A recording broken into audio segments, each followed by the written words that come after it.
nossa terra especial, 45 anos do golpe militar, focado por pessoas que viveram esse momento em Angra dos Reis.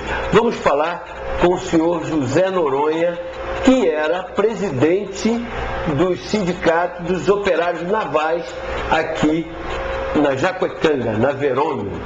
Senhor Noronha, primeiro, muito obrigado por ter recebido a gente aqui na residência do senhor.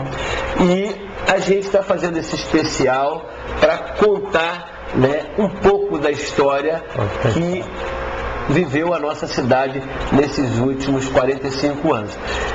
O senhor, na época, era, então, presidente do sindicato? Zequinha, o problema é o seguinte: nós, naquela época, aqui não existia sindicato, porque o estaleiro tinha sido montado, mas nós sentimos a necessidade de montar um sindicato, e foi aquela dificuldade, né, porque o holandês não queria nem ouvir falar em sindicato, né? Mas nós já tínhamos o sindicato em Angra dos Reis, que era um sindicato assim, sem briga, sem muita briga, porque era a estiva e a resistência, que tinha um trabalho assim mais ou menos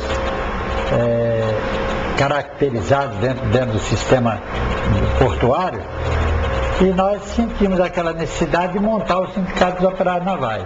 E nós encontramos uma resistência muito grande, mas nós já tínhamos um certo conhecimento com a grande evolução na época do operariado brasileiro, né? Que foi veio dos anos 50, depois, após a guerra, né? Final dos anos 40, e o sindicato e o operariado foi se organizando, foi se tornando, né, naquela época, uma força, inclusive uma força muito grande. Partido Trabalhista, né, do Getúlio, né, que fez a CLT. Veio o Jango e tudo, e veio aquela coisa, e o Partido Comunista, que também tinha uma grande influência dentro do sindicato, né, que até na época se dizia que o líder sindical que não fosse comunista não seria comprado. O operariado brasileiro, ele cometeu erros. Ele cometeu erros. Por exemplo, um dos maiores erros do operariado foi, na minha opinião, foi a igreja ficou contra a igreja e contra os militares. Agora, uma nação não pode viver sem os militares. Então houve uma parte que hostilizava muito tanto a igreja como os sindicatos. Essa, para mim, foi a coisa primordial da derrota do Jango, né? Porque os partidos logo fizeram uma campanha muito grande contra os militares e contra a igreja. Então nós tivemos todas aquelas duas forças unidas contra a gente. Contra a gente, né? Então essas duas forças derrubaram o Jango. Mas tinha também a interferência externa, né? A gente, através da história, a gente vê que a CIA teve presença, o Mr. Gordon, que era na época, inclusive a gente até colocou, ele era o embaixador do Brasil e era ligado ao Goberido Couto e Silva, que tinha o Instituto de IPES, né? Instituto de Pesquisa de Estudos Sociais, que mapeou tudo isso, né? Tudo isso. Quer dizer, tudo isso junto foi as coisas que derrubou o governo, que derrubou o sindicato, que derrubou o operário, e que o operário voltou a zero, voltou a estaca zero, e que isso está levando, nós estamos há 45 anos, ainda vai levar mais alguns anos,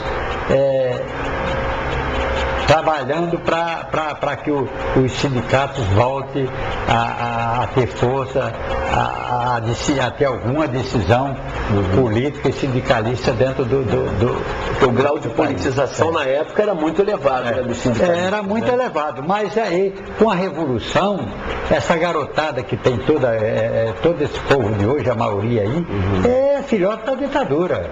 Nasceram dentro da ditadura, como meus filhos. Meus filhos são filhotes da ditadura. Agora, então, foi coisas que os sindicalistas foram sacrificados, foram amarrotados, foram presos, foram espancados, foram mortos, sumiram, muita gente sumiu, entendeu? Senhor, nessa época o senhor estava em Angra. O que aconteceu com o senhor em 64, com o golpe militar?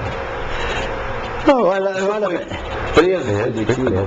Nós ficamos tudo reunidos na Verome, todo mundo trabalhando, nós não hostilizamos, eu particularmente, nós não deixamos ninguém hostilizar o gringo, nem o pessoal holandês, tivemos todos, garantimos a permanência dele lá dentro e tudo, e quando foi após a Revolução, dia 31, aí a escolta naval chegou lá, né? E eu até estava em Angra, porque eu tinha vindo em Angra, nós tínhamos vindo a Angra, porque apareceu uma história lá dentro, que a DOPS estava lá dentro da Verome para nos roubar lá dentro, para nos prender lá dentro e levar e dar sumiço a gente, né? Então nós viemos de pé para Angra. Só para o telespectador entender que na época não havia estrada para Verome. Via na lancha hélica, né? E aí voltava. Né?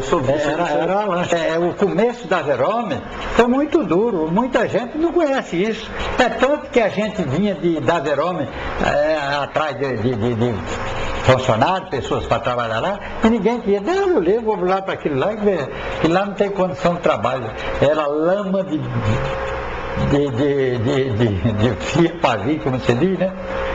E só ia para ali aqueles que realmente tinham coragem. Então nós fomos montando, e nós para montar o sindicato foi muito trabalhoso, porque a direção da Verome jamais aceitava o sindicato, não aceitava, nem descobria quem eram os cabeças, nem que os cabeças. Então nós, para fundar o sindicato, vou dizer uma coisa para você, foi fundado ali na Praia da Chácara, ali onde hoje está o hotel do Panayotes, ali tinha um riozinho, ainda hoje tem aquele valão ali, né? Ali foi fundado o sindicato, altas horas da noite, escondido, e nós fomos trabalhando lá dentro, escondido, e ninguém podia saber quem eram os caras, né? Porque quem eram as pessoas que estavam trabalhando. Então tinha eu, o Eliseu, o Antônio, uma série de companheiros que hoje a maioria sumiu. Sadi, esse sumiu que nós não. Manezinho Araújo. Sumiu como assim? Durante o golpe? Durante o golpe. Depois que houve o golpe, eles foram presos, sumiram, ninguém sabe onde foi parar. Para virar a mesa, para endireitar, afundar a vida. E o senhor foi detido? Eu fui preso, eu fui preso dentro da minha casa aqui em Angra. Da cidade, as mãos queridas.